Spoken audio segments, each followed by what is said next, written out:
Olá, tudo bem? Aqui é o professor Costa Neto e eu estou gravando esse conteúdo para as turmas do quarto período, do sexto período do curso de Pedagogia da Universidade Positivo. Hoje eu vou conversar rapidamente com vocês sobre linguagem, língua e fala. Para que a gente possa ter um entendimento melhor da diferença entre linguagem, língua e fala, eu vou convidar vocês a pensar numa abstração. Vamos pensar numa grande ameba. Tá? Vamos supor que isso aqui seja um quadro negro e a gente desenhe uma ameba do jeito que você quiser nesse quadro. Dentro dessa ameba, vocês vão colocar todos os tipos de linguagem que vocês conhecem. Por exemplo, as línguas naturais, o português, o japonês, o inglês, as línguas não naturais, por exemplo, o caso do Esperanto, e outras formas de comunicação que o ser humano utiliza para ele conversar com outras pessoas.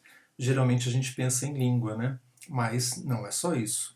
As formas de comunicação podem ser, por exemplo, elas podem ser feitas com cores. Você vê essa obra aqui, esse quadro aqui, e você vai encontrar verde, azul, vermelho, que são cores que o artista escolheu para ele se comunicar. E aqui o artista escolheu preto e branco. Nós vamos ter os sons, no caso da música, nós vamos ter outras possibilidades, outros sistemas de comunicação que também são linguagem. Vamos pensar um pouquinho nos ônibus da cidade de Curitiba. Olha só que coisa interessante. Os ônibus foram pensados para que qualquer pessoa pudesse utilizar esse serviço.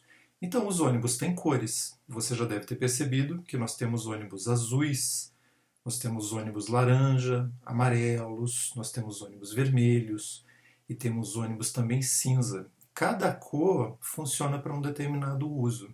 Outros ônibus que ligam a cidade de Curitiba com outras cidades vão utilizar outras cores. Na frente do ônibus, você vai ter hoje uma frase, né? Use máscara. Mas você tem o nome do bairro, às vezes o nome também da origem de onde veio esse ônibus e para onde ele vai. E também a gente tem um sistema numérico. Esse sistema numérico nos ônibus é utilizado em várias cidades do mundo porque ele é muito importante para aquelas pessoas que não sabem ler.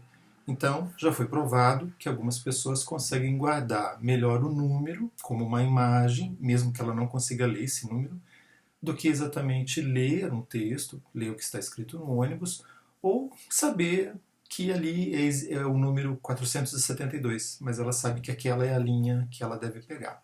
Então, quando eu penso em linguagens, estou pensando em qualquer forma de comunicação que tenha uma estrutura mais ou menos móvel e que vai caber dentro dessa ameba. Então, nós temos inúmeros, nós temos dezenas, talvez centenas de sistemas de comunicação, sistemas de comunicações diferentes que vão ser linguagens. Atualmente, quando a gente fala em linguagem, a gente está trabalhando inclusive com linguagens do tipo binária, que é a linguagem que a gente utiliza nos computadores, nos celulares e qualquer sistema eletroeletrônico que utiliza a diferença entre 0 e 1. Quando você pensa em língua, você vai pensar num outro tipo de sistema. A língua ela está dentro dessa grande ameba. Nós temos no mundo mais ou menos 6 mil línguas faladas, né? Mas vamos falar um pouquinho do português. A língua é um tipo de sistema dentro daquele outro grande sistema que é a linguagem, e ela é utilizada para comunicação. Para que você estude uma língua, você pode tomar essa língua por diferentes aspectos. Você, por exemplo, pode pensar na língua ao longo do tempo, que vai ser uma situação histórica da língua. Você pode pensar na língua no seu registro geográfico, nas diferenças que há no interior de uma língua dentro de um próprio país ou de um país para o outro. Vamos dar um exemplo? As diferenças que há no português em relação ao português de Portugal, Cabo Verde, Moçambique, Angola e até mesmo no português falado no Oriente. Então, a língua é um sistema mais ou menos parado no tempo, mas que ela é viva. Então, a língua ela vai modificar-se historicamente, geograficamente, como eu falei, mas fundamentalmente a língua vai se modificar dentro de uma outra situação que é muito importante para a gente, que é a sociocultural.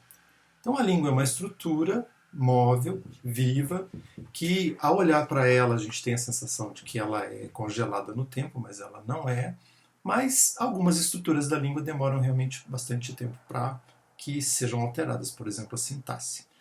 E a fala, em termos assim sussorianos, em termos do Saussure, que pensou isso, a fala seria como cada indivíduo pensa a língua para si e como ele utiliza os mecanismos de uma língua para ele se comunicar com outra pessoa. Bom, esse é um grande resumo de linguagem, de língua e de fala. Evidentemente, isso daria um curso inteiro.